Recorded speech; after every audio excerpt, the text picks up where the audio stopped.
Okay guys, now if we apply direct substitution and we end up with something that's undefined, or if we end up with something that is indeterminate, the name for that is indeterminate, which is what I stated earlier.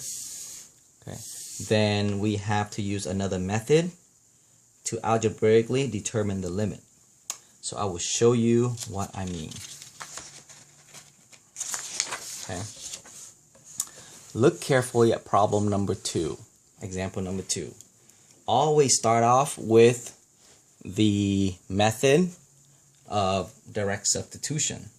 So we apply that. Here's what we're going to get. We're going to get, as x approaches -3 squared plus -3 minus 6, -3 plus 3, we end up with 0 down there, or 0 in the denominator, and then you can have 9 minus 9, which is also 0. That's indeterminate form, guys. So what is the trick to bypass indeterminate form? Well, if we can factor and cancel, then do that first. And sometimes that will help us bypass indeterminate form. Clearly, this trinomial can be factored using magic X. So I'm going to go ahead and draw a big X over here. Okay, so this is called factoring when we can, which most of the time, hopefully, you can look at a problem and say, hey, I can factor that problem. Take -6, put on top. 1, which is the coefficient in front of the linear term, put that on the bottom of this x, and then you're looking for two numbers whose product is -6 but whose sum is 1. A little bit of thinking and you came up with 3 and -2. So what are we saying here? We can go ahead and factor this trinomial into x plus 3, x minus 2 over x plus 3. Then we can cancel out these common factors. That leaves our limit problem to just something that looks like x minus 2. And then we'll try direct substitution again, plug -3 in for x, and notice that we get -5, which is no longer indeterminate or undefined, and we're done. So as you can see, sometimes we have to apply factor and cancel technique, especially when you get indeterminate. Awesome. Now, this special technique is called rationalization. It is one of the harder ones, but you can do it. Start off by direct substitution, plug 0 in for x, and see if we end up with something that we can't work with. Square root of 0 plus 1, take away 1, right, over 0. Notice that the square root of 0 plus 1 is actually the square root of 1, which is actually 1, minus 1 out here over 0. And so guess what we get? We get indeterminate form, 0 over 0. What does that mean? Well, first thing you want to do is you want to see, hey, can I factor this? And you can't. It doesn't look like that. Okay, so when you see radicals, guys, and this is very true for most of the radical problems, the technique that we apply to this types of problem is called rationalization, the use of conjugate. What do I mean by that? Well, I want you to look at the numerator and notice that the numerator is the square root of x plus 1 minus 1. So we are going to use the conjugate of that. So what is the conjugate of that, you might wonder? The conjugate, so here I'm going to write it down for you. Conjugate of the square root of x plus 1 minus 1 is, take a guess and see whether or not you're right, is the square root of x plus 1 plus 1. Alright, so what's the difference between the binomial and its conjugate, well, they're exactly the same. The only thing that's different is the sign between the two terms. So if this was a plus sign, I would use a minus sign there. But since this is a minus sign, then I'll use a plus sign there. That is called the conjugate. These two are conjugates of each other. You find the conjugate first if your limit problem involve a radical symbol. Keep that in mind, guys. Alright, so what are we doing? How do we evaluate this limit using rationalization? So here's what you do. You go ahead and you take the original problem, which is this, okay, and you're going to multiply the top and the bottom by the conjugate. So multiply the top by the conjugate and the bottom by the conjugate.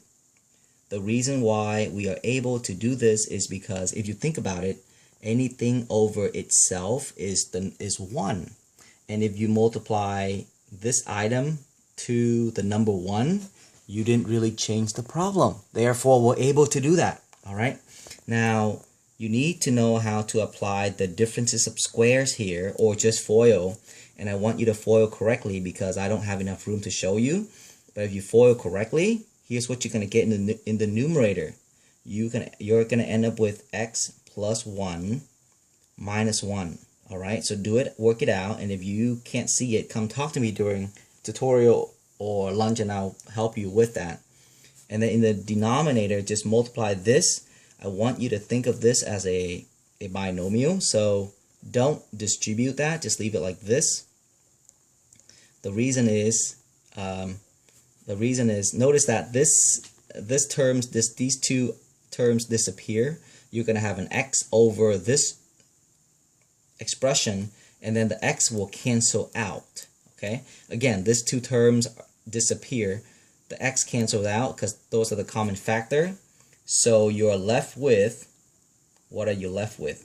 You're left with 1 on top over the square root of x plus 1 plus 1. All right, take your time and rewatch this part again if you need to. But remember, these cancels out, x cancels out, leaving you with 1 on top over that. Direct substitution, what do we get? We get 1 over the square root of 0 plus 1, and that leaves us with 1 over 2, because 1 plus 1 is 2. If you look at the graph of this function, at x equals to, as x gets close to 0, it has a hole, but notice that it's halfway from 1, so it's a half, which we also validate that using our rationalization method. Awesome. Now, the next two examples, guys, I will work them out for you, but I also want to point out that Khan Academy has a more detailed explanation on the exact same problem, example 4 and 5, so I'm going to put a link. I'm going to put a link like up here. Click on that link and that will take you to Khan Academy so that you can analyze the table or get a second perspective, which I highly recommend you do that. Okay? Alright, so let's move on to example 4. The limit as x approaches 0 of 1 over x. Start off with your method of choice, which is direct substitution. You get 1 over 0, and that's undefined, guys. That's undefined. And so we're kind of stuck. Let's backtrack just for like a quick seconds. When you have indeterminate form, okay, you can use like factor technique if it's available, or rationalization technique if it's available. But when you get an undefined expression, then you kind of use your common sense. What do I mean by common sense? Well, keep in mind that this is a constant and that's a small number. Do not think of 0 as 0, but think of 0 as a small number. Whenever you get, so I'm going to write this down so that you have it in your notes. Okay, so this is a constant. Okay. any constant divided by 0 is always a really big number. And the way how we express a really big number is it is always either positive infinity or negative infinity. The problem is we don't know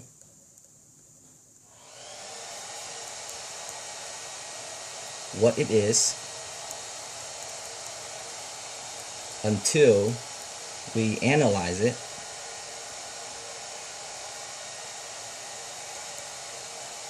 Near 0.